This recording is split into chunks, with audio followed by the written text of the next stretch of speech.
नमस्कार बच्चों। तो हम लोग कर रहे थे उद्यमिता का चैप्टर नंबर 6 और जिसका आज हम लोग करने वाले हैं भाग नंबर 5। और ये इस चैप्टर का आखिरी भाग है, तो इस वीडियो से ये चैप्टर आपके लिए कंप्लीट, मतलब हमारे लिए कंप्लीट। आपको तो पढ़ते रहना है, रिवीजन करते रहना है, लेकिन ये इस चैप्टर का आखिरी भाग है आज।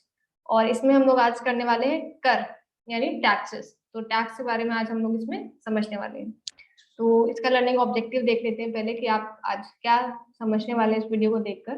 तो सबसे पहले तो आप समझेंगे कर होता क्या है, टैक्स होता क्या है, कौन लगाता है ये कर, और करों के कितने प्रकार होते हैं, यानी टैक्सेस कितने टाइप के होते हैं।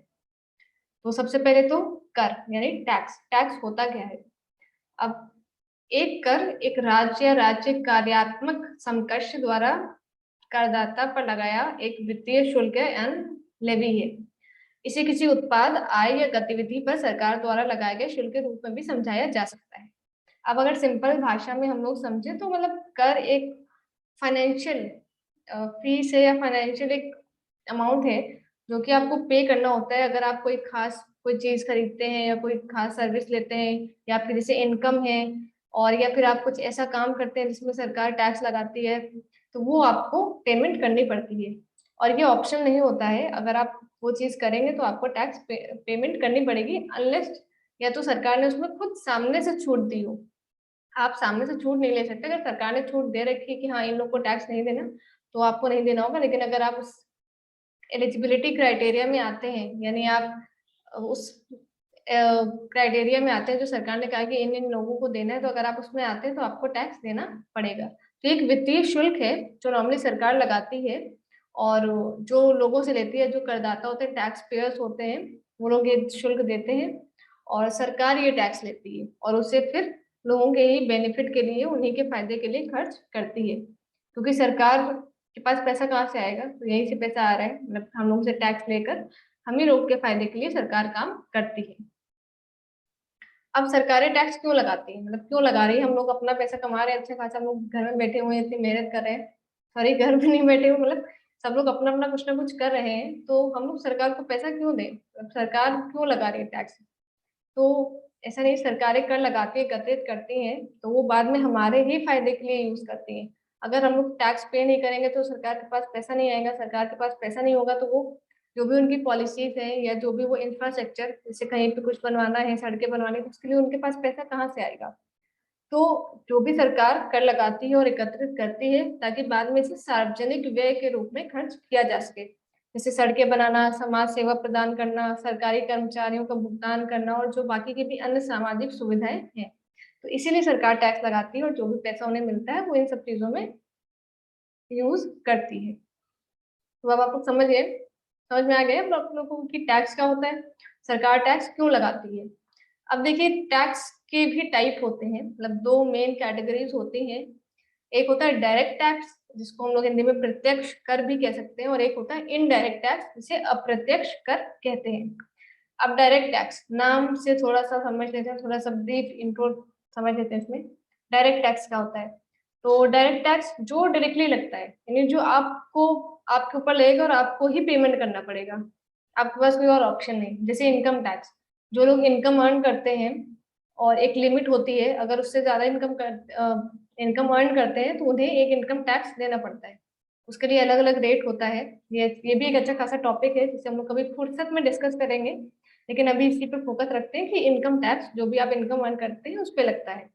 फिर कॉर्पोरेशन टैक्स, निगम कर, जैसे जो भी वहाँ के जैसे नगर निगम होते हैं वो कुछ टैक्स चार्ज करते हैं, तो वो भी आपको देना पड़ता है। संपत्ति कर, अगर आपके पास प्रॉपर्टी है जैसे घर वगैरह, तो प्रॉपर्टी टैक्स भी लगता है, आपको पेमेंट करनी होती है ईयरली, आमतौर पर सालाना तौर पे कुछ एक फिक्स अमाउंट होता है वो आपको देना पड़ता है। तो ये आप पे डायरेक्टली टैक्स लगता है, मतलब जिस आपकी प्रॉपर्टी तो आपको टैक्स देना है। तो ये होता है डायरेक्ट टैक्स। अब आते हैं इनडायरेक्ट टैक्स पे। वस्तु एवं सेवा कर, जीएसटी, जीएसटी का नाम सुना होगा आप लोगों ने, गुड्स एंड सर्विसेज टैक्स। ये आया था 2017 में, और इसके आने के बाद बहुत सारे जो पहले अलग अलग तरह के टैक्सेस हुआ करते थे वो सारे इसी में मिल गए। तो अभी ब्रॉडली कहें तो इनडायरेक्ट टैक्स मतलब ज्यादा नहीं है, एक ही टैक्स है, मतलब कुछ दो चार चीजें हैं जो एक्स्ट्रा और लगती हैं, वरना मेजरली अब बस एक ही टैक्स है, जीएसटी। ये गुड्स पे भी लगता है, यानी उत्पादों पर भी लगता है, और सर्विसेज पे भी लगता है। जी, GST, goods and services tax, और इसके अलावा कस्टम ड्यूटी, जैसे जब आप सामान इंपोर्ट या एक्सपोर्ट करते हैं तो कस्टम ड्यूटी लगती है। तो ये बेसिकली दो कैटेगरीज है, डायरेक्ट टैक्स और इनडायरेक्ट टैक्स की। इनडायरेक्ट टैक्स यानी अप्रत्यक्ष कर। आप जैसे कोई सामान खरीदते हैं, जैसे हो गया आप गए, आपने कोई बॉटल खरीदी, आपने कुछ मोबाइल खरीदा, तो उसमें मोबाइल के बिल में देखिएगा कभी, तो मोबाइल का प्राइस होगा, फिर लिखा होगा जीएसटी एट द रेट जितना भी परसेंटेज हो, जैसे अभी हम लोग एज्यूम कर लेते हैं 18%, तो जो भी आपकी मोबाइल की प्राइस होगी, जैसे 2,000 रुपए का है, तो मतलब एक एग्जाम्पल 20,000 का है, तो 20,000 में 18% वो लोग और ऐड करेंगे, फिर जो टोटल प्राइस आएगी वो आपको पे करनी पड़ेगी। तो जो 18% आप और टैक्स करें, मतलब पे करें, वो है जीएसटी। ये इनडायरेक्ट टैक्स होता है। तो अब थोड़ा सा आपको समझ में आ गया होगा क्या होता है डायरेक्ट, क्या होता है इनडायरेक्ट। इनडायरेक्ट में कौन से टैक्सेस आते हैं, जैसे जीएसटी हो गया, कस्टम ड्यूटी हो गया, और डायरेक्ट टैक्स में income tax, corporation tax, property tax, ये एग्जाम्पल्स है। ठीक है, अब हम लोग आगे बढ़ते हैं। डायरेक्ट टैक्स यानी प्रत्यक्ष कर। प्रत्यक्ष कर एक प्रकार का शुल्क है जो सीधे करदाता पर लगाया जाता है, यानी आप पे लगाया जाता है, और सरकार को सीधे उन व्यक्तियों से ही द्वारा मतलब भुगतान किया जाता है जिन पर लगाया जाता है। अब देखिए, अब अगर आप इनकम कमा रहे हैं तो आप ही टैक्स भरेंगे, मतलब आप पर ही इनकम टैक्स लगेगा, और आपको भी मतलब आपको ही टैक्स पे करना पड़ेगा, कोई और नहीं करेगा आपके बेसिस पे। फिर प्रत्यक्ष कर वो होता है जिसे करदाता किसी और को हस्तांतरित नहीं कर सकते, यानी ट्रांसफर नहीं कर सकता। अगर आप इनकम कमा रहे हैं तो आप कहें कि नहीं टैक्स हमारा भाई दे दे, तो ऐसा नहीं होगा। आप अगर आप इनकम अर्न करें और आपको टैक्स पे करना है तो आप ही को करना पड़ेगा। और प्रत्यक्ष कर सीधे आय, पूंजी मूल्य, धन, कॉर्पोरेट संपत्ति पर लगाया जाता है। अब ये जैसे एग्जांपल हो गया आयकर। आयकर आय पर एक वार्षिक कर है, मतलब साल भर में आपकी जितने भी इनकम होती है उस पर आपको कर देना होता है। अब जैसे एकमात्र मालिक, साझेदारी या निगम के आधार पर दरें और अन्य विवरण भिन्न होते हैं, मतलब डिपेंड करता है, जैसे अलग अलग बिजनेसेस पे, अलग अलग लोगों पे जिसकी जैसी इनकम है, तो इन सब बेसिस पर इनकम टैक्स लगाया जाता है, और सबका रेट अलग अलग होता है। तो ये भी एक अच्छा खासा टॉपिक है डिस्कस करने के लिए। तो यहाँ पे लिमिटेड टाइम है तो हम लोग लिमिटेड की बात करेंगे। तो सिंपल भाषा में कहें तो अगर आयकर है तो मतलब सालाना तौर पर आपको एक कर देना होता है अगर आप इनकम अर्न कर रहे हैं। निगम कर, निगम कर घरेलू कंपनी या विदेशी कंपनी की आय पर लगाया जाने वाला कर है। तो अगर कोई कंपनी है, अगर यहाँ की कंपनी है या बाहर की कंपनी है, तो उसे भी एक टैक्स देना पड़ता है जिसे निगम कर कहते हैं। संपत्ति कर, जैसे हाउस टैक्स हो गया, वाटर टैक्स हो गया। तो अगर आपका मतलब खुद का घर है तो उसे आपको मतलब हाउस टैक्स देना पड़ेगा, ये भी आमतौर पे सालाना ही देते हैं। तो ये हो गया डायरेक्ट टैक्स, आप ही पर लगेगा, आप ही को देना पड़ेगा, ये आप ट्रांसफर नहीं कर सकते। इनडायरेक्ट टैक्स, यदि किसी वस्तु या सेवा की कीमत पर कर लगाया जाता है तो उसे अप्रत्यक्ष कर कहा जाता है, जैसे जीएसटी, सीमा शुल्क आदि। एक अप्रत्यक्ष कर एक मध्यस्थ द्वारा उस व्यक्ति से एकत्रित किया गया कर है जो कर का अंतिम आर्थिक बोझ वहन करता है।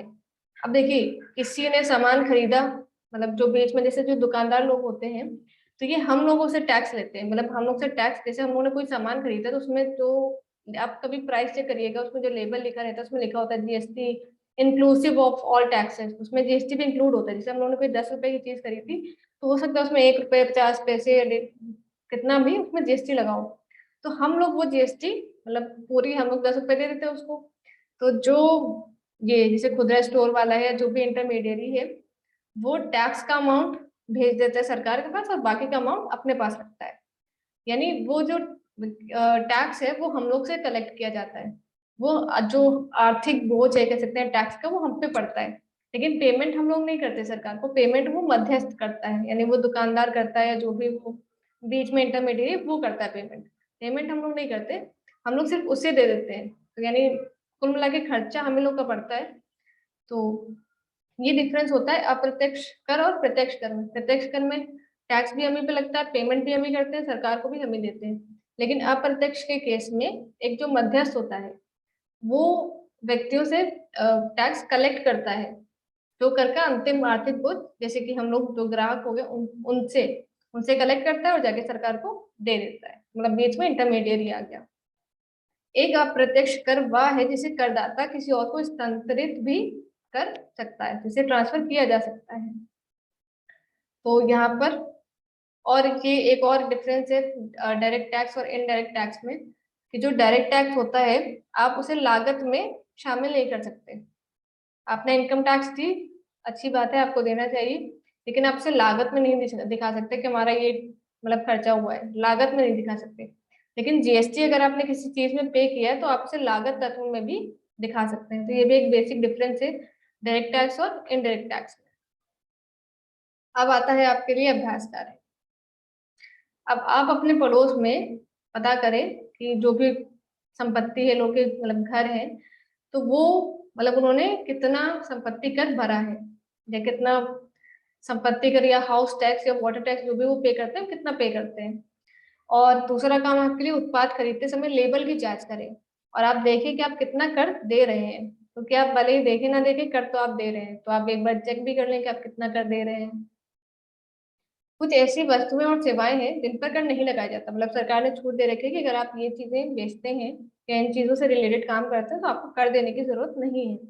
तो आप उनके बारे में पता करें कि वो कौन सी चीजें हैं या कौन सी सेवाएं हैं जिनमें सरकार ने कर नहीं लगाया है, या जिन्हें जो लोग ऐसा काम करें उन्हें कर नहीं देना पड़ता, उनके बारे में पता करें। और उन पर कर क्यों नहीं लगाया, मतलब सरकार ने कुछ सोच समझ के लगाया होगा कि नहीं इनसे कर नहीं लेते हैं, ये लोग कुछ अच्छा काम कर रहे हैं, तो उसके पीछे क्या वजह है ये भी आप पता करें। तो ये आपके लिए छोटे छोटे से 3 एक्सरसाइज है, एक्सरसाइज पे छोटे छोटे से 3 से काम है, तो ये आपको करना है।